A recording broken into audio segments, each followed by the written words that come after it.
दिवसांपासून दुर्शित गावाकडे जाणाऱ्या हक्काच्या आणि सुस्थितीत रस्त्यासाठी तसंच यासह इतर मागण्यांसाठी आज पेण तालुक्यातल्या दुर्शित गावातील ग्रामस्थांनी जलसमाधी आंदोलन केलं। या आंदोलनात दुर्शित गावातील शेकडोंच्या संख्येने महिला, पुरुष, शाळेतील विद्यार्थी आणि ज्येष्ठ मंडळी सुद्धा सहभागी झालेली होती। ग्रामस्थांनी नदीपात्रात उतरून जल आंदोलन केले।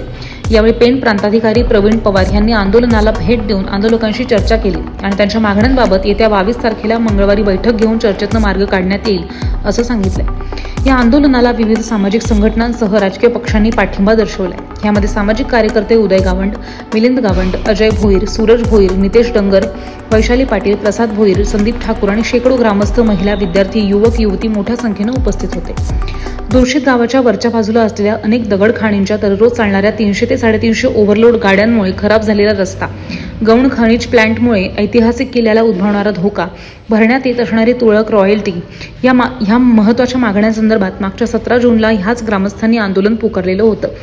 त्यावेळी जी आश्वासनं दिलेली होती त्याची पूर्तता झाली नाहीये। त्यामुळे अखेर आज ह्या ग्रामस्थांना आपला लढा तीव्र करून जलसमाधी आंदोलन करण्यास भाग पाडले। या आंदोलनकर्त्यांनी काही तास वाट पाहिल्यानंतर प्रशासनाला तरीही जाग येत नसल्यानं असह्य होऊन नदीपात्रात उड्या मारल्यात। त्यानंतर बऱ्याच वेळानं पेणचे प्रांताधिकारी प्रवीण पवार यांनी आंदोलनाच्या ठिकाणी येऊन सविस्तर चर्चा करून विषय समजून घेतला आणि या आंदोलनकर्त्यांच्या मागण्या आहेत त्यावरती मंगळवारी म्हणजेच 22 जुलैला प्रांताधिकारी कार्यालयात बैठक लावण्याचं आश्वासन दिल्यानंतर हे आंदोलन स्थगित करण्यात आले।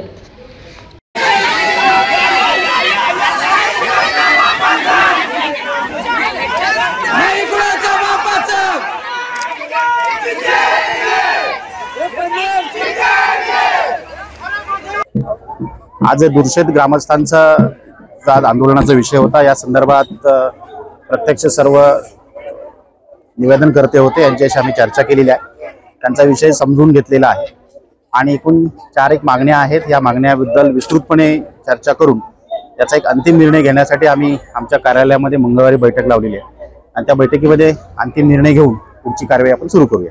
पण आता काय आपण आश्वासन काय दिलं?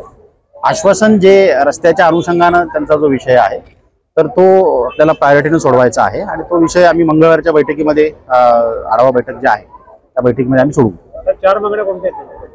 4 मागण्या ज्या रॉयल्टीच्या अनुषंगाने पहिला जो मुद्दा होता त्या रितसर परवानग्या आहेत किंवा कसं, तर महसूल विभागामार्फत अजूनही मी परत निश्चितपणे सांगतो की सर्व रितसर परवानग्या देण्यात आलेल्या आहेत, त्याच्यामध्ये कुठेही अनियमितता नाही। तरी परंतु त्यांचा जर काही आक्षेप असतील तर ते संबंधित सक्षम प्राधिकारी यांच्याकडे तो आक्षेप नोंदवू शकतील। त्यानंतर काही त्यांचा किल्ल्यांचा विषय होता, त्या संदर्भात पण त्यांचा जो अधिकार आहे त्यानुसार ते आक्षेप संबंधित प्राधिकरणाकडे नोंदवू शकतील। रस्त्याचा जो आता बोललो तर तो रस्त्याचा विषय पण त्यामध्ये समावेश आहे, ज्याची आम्ही मंगळवारी बैठक घेणार आहोत, तर त्यामध्ये निश्चितपणे हा मार्ग सोडवू। रस्त्याचा काय विषय आहे नक्की? रस्त्याचा विषय म्हणजे त्या ठिकाणी येणाऱ्या लोकांना त्या ठिकाणी त्रास होतोय आणि त्यांना पर्यायी रस्ताची मागणी आहे, तर त्या संदर्भातला आपण या भागातले जे कसा मार्ग काढू, निश्चितच मंगळवारी आपण त्यावर मार्ग काढू।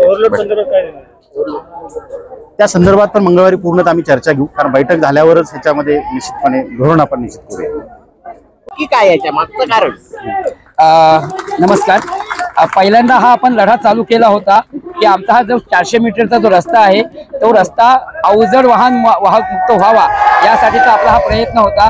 पण ज्या वेळेला आम्हाला समजलं की इथं ही वाहतूक कशामुळे होते, ते इथले असलेले क्रशर प्लांट असतील, अवजड दगडांच्या ज्या खाणी आहेत, आणि मग आम्ही थोडी चौकशी केल्यानंतर मला RTIच्या माध्यमातून माहिती मिळाली की ह्या दगडखानी वगैरे ज्या क्रशर प्लांट आहेत या सगळ्या अवैधरित्या किंवा बेकायदेशीरपणे चालू आहेत। आणि मग आम्हाला समजलं की हे जर बंद झालं तर खऱ्या अर्थाने अवजड वाहन वाहतूक बंद होईल। मग आमची सुरुवातीची मागणी होती फक्त अवजड वाहनांची वाहतुकाची बंदी होती, मागणी होती, पण आता आमचं म्हणणं आहे की या खाणी सुद्धा बंद झाल्या पाहिजेत, तरच आम्हाला खऱ्या अर्थाने हा रस्ता भयमुक्त होणार आहे। आपला महसूल खात्याशी काय पत्र व्यवहार झालाय काय तसं? हा, महसूल खात्यासोबत आम्ही मे महिन्यापासून आम्ही पत्रव्यवहार करतोय। त्यांनी आम्हाला त्यासोबत 1-2 मीटिंगला सुद्धा बोलवलं होतं, पण कुठल्याही प्रकारचं त्यांनी चर्चेमध्ये आम्हाला ठोस पुरावा दिलेला नाही आहे, ठोस आमचे काही मागण्या त्यांनी मंजूर केलेल्या नाहीयेत। त्याच्यामुळे शेवटी आम्हाला नाईलाज असतो एकदा रास्ता रोको करावं लागलं आणि पुन्हा एकदा स्वतः आमदार इथले जे लोकप्रतिनिधी आहेत रविशेठ पाटील यांनी सुद्धा आमची प्रांत कार्यालयामध्ये एक सभा लावली होती, त्यावेळेला ग्रामस्थ उपस्थित होते। आम्हाला असं वाटलं होतं की आम्हाला काहीतरी आता इथं न्याय मिळेल, पण तसं काही झालं नाही। आणि मग सुद्धा त्या वरल्यानंतर सुद्धा आम्हाला पुन्हा एकदा जलसमाधी घ्यावी लागते, कारण आमच्याकडे आता कुठलाही पर्याय नाहीये। महसूल खात्याने जो काही उत्तर आपल्याला दिला होता तो काय उत्तर दिला होता? तुम्ही आता म्हणालात की जे उत्खनन चालू आहे ते अवैधरित्या चालू आहे, मग महसूल खात्याने ह्याच्यावर काय उत्तर दिलं होतं तुम्हाला? त्यांना आम्ही ज्यावेळेला असं सांगितलं की ते बोलतात की यांनी हे पूर्णपणे जे हे आहे ते पूर्णपणे सगळ्या परवानग्या घेऊन त्यांनी केलेलं आहे असं त्यांचं म्हणणं आहे. पण माहितीच्या अधिकाराखाली आम्हाला तसं काही आढळलेलं नाहीये, कारण आपल्याकडे जशी कागदपत्र आहेत आणि ती कागदपत्र आपण ती दाखवू शकतो की बाबा कलेक्टर ऑफिस मधनं या संदर्भात कुठलीही परमिशन आलेली नाहीये, तरी सुद्धा ह्या प्रकारे हे सगळं चालू आहे.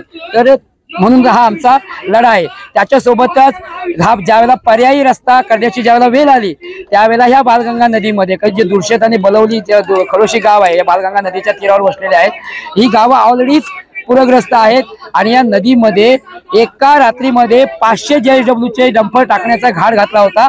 तो या 4 गावाच्या ग्रामस्थांनी उधळून लावला. म्हणजे आम्हाला गावकऱ्यांना बुडवण्याचा हा प्रशासनाचा इथल्या खान मालकांचा हा एक काय होता प्रयत्न होता, पण तो आम्ही करू दिला नाही. म्हणून आम्ही आता प्रतिकात्मक दृष्टीने बोला किंवा कशाही पद्धतीने बोला की आमचं म्हणणं आहे की तुम्ही बुडवताय ना तर आम्ही स्वतः बुडणार आहोत. त्यासाठी आम्ही जलसमाधी आंदोलन करत आहोत. महत्वाची गोष्ट म्हणजे तुमचा विरोध आहे तो खान व्यावसायिकांना आहे. म्हणजे आम्ही 17 जूनला जो आंदोलन केला होता त्यामध्ये आमच्या स्पष्ट मागण्या होता की रस्ता भयमुक्त व्हावा, पण तहसीलदारांच्या आदेशानंतर आम्ही आमचं आंदोलन मागं घेतलं. पण त्या आंदोलनानंतर 1 महिना झाला तरीसुद्धा त्या मागण्यांची म्हणजे त्यांनी दिलेल्या आदेशाची अंमलबजावणी अजून झालेली नाही. मग त्यासाठी म्हणजे प्रशासन वाट बघतंय का की दुर्शेत गावावरती दरड पडावी आणि दुर्शेतचं मालीन गाव व्हावं किंवा नदीच्या पात्रात बाजूला भर टाकण्याचा प्रकार केला जातो. म्हणजे आधीच आमचा दुर्शेत गाव जो आहे तो पूरग्रस्त गाव आहे, म्हणजे पुन्हा तुम्ही बाजूच्या नदीच्या पात्रात भर टाकून तुम्ही पूरग्रस्त करून पुन्हा बुडून मारण्याचा प्रयत्न करताय का आम्हाला? तर मग तुम्ही जर आम्हाला मारणार असाल तर मग गावकऱ्यांनी ठरवलं की तुम्ही कशाला मारताय, मग ह्यासाठी आम्ही जलसमाधी घेऊन आम्ही स्वतःहून मरतोय आणि त्यासाठी आजचं आंदोलन आहे.